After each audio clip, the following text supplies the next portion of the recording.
Hi, this is John with episode 13 of History and Prayer America 250. Here's a question to ponder. What is the voice of a downcast soul? What is our voice when we are in the spiritual and deeply sensitive condition of a soul without emotional relief? It's hours, perhaps days of heavy pressure, sweat, and bodily fatigue. Maybe we can find our answers somewhere in the South Pacific. In wartime, or any time these days, a few careless words could have lethal consequences. During World War II, the War Advertising Council popularized the warning, "Loose lips sink ships," to reinforce operational security at home and abroad.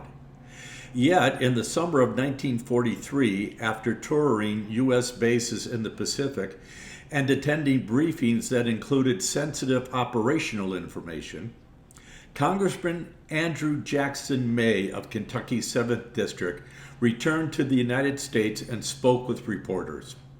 Vice Admiral Charles A. Lockwood later maintained that May's remarks, widely repeated in American newspapers, alerted the enemy and contributed to heavier U.S. submarine losses, a toll borne by thousands of sailors and dozens of boats that never returned.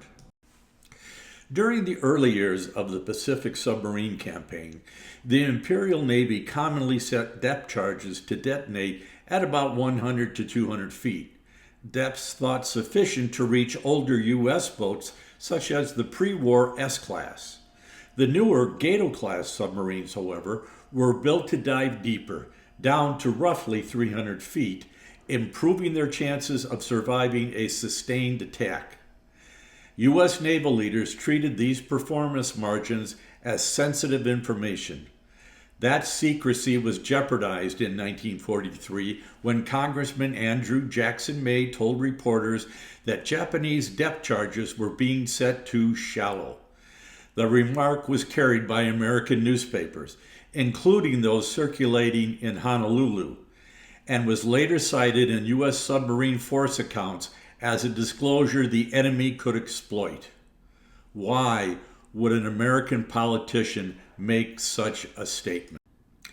On 17 December 1942, USS Silversides, a Gato-class submarine, was on her fourth war patrol, having recently been refitted at Brisbane, Australia. On 22 December, a complication arose. In the patrol report, her commanding officer, Lieutenant Commander Creed Burlingame, recorded that Fireman Third Class G.M. Platter was suffering an acute attack of appendicitis. Few American submarines then carried a medical officer. The ship's pharmacist mate, PM-1 Thomas Moore, was responsible for the crew's care. After weighing the scant options and finding none good, Captain Burlingame ordered the operation. At 21:52 hours, though the batteries were only partially charged, the boat was kept submerged to provide the steadiest possible platform, and the surgery commenced. Moore had witnessed hundreds of appendectomies in the service during his training and practice, and had no doubt the surgery could be completed successfully. The instruments were at hand, save only retractors to hold the wound apart. In their place, he bent two spoons, setting one on either side of the incision. The handles splayed outward against the skin. When the spinal anesthetic had taken effect, it became plain the appendix was bound fast to the bowel. As he worked to free it, a loop of intestine thrust itself through the opening. Commander Davenport of the Silversides later recorded, "I kept telling Platter stories while he was conscious, but he got the most consolation out of the first verse of the 46th Psalm. God is our refuge and our strength." In time, the spinal began to fail, and Fireman Third Class Platter roused, saying he could feel the work going on within him. Ether was administered, and he passed under again. A troublesome bleeder declared itself and was secured. Moore then completed the operation. Platter was carried to a bunk, and the Silversides came to the surface for the much-needed recharging of her batteries. According to the Submarine Force Library and Museum, Captain Creed Burlingame later recalled what followed. An hour later, the boat was discovered by a Japanese destroyer and went deep again. The day after the improvised appendectomy, Fireman Third Class G.M. Platter convalesced to the tune of a torpedo firing, 2 depth charge attacks, 2 crash dives, and an aerial bombing which knocked him out of his bunk on the wardroom transom. Burlingame wrote, "Pharmacist mate Thomas Moore stayed with Platter throughout the attacks and caught him when he was tossed off his bunk. The USS Silversides and her patient survived, though the patrol report recorded heavy damage. Every light in the forward torpedo room and conning tower was knocked out. Men were thrown out of their bunks and knocked off their feet, several being cut by flying glass. Both barometers wrecked. I thought the conning tower was being wrenched loose from the pressure hull." After the strain of the patrol, Burlingame later recalled marking Christmas with the submarine's medicinal whiskey. "We added it to the powdered eggs and canned milk," he recalled, "and with a lot of imagination it tasted almost like eggnog."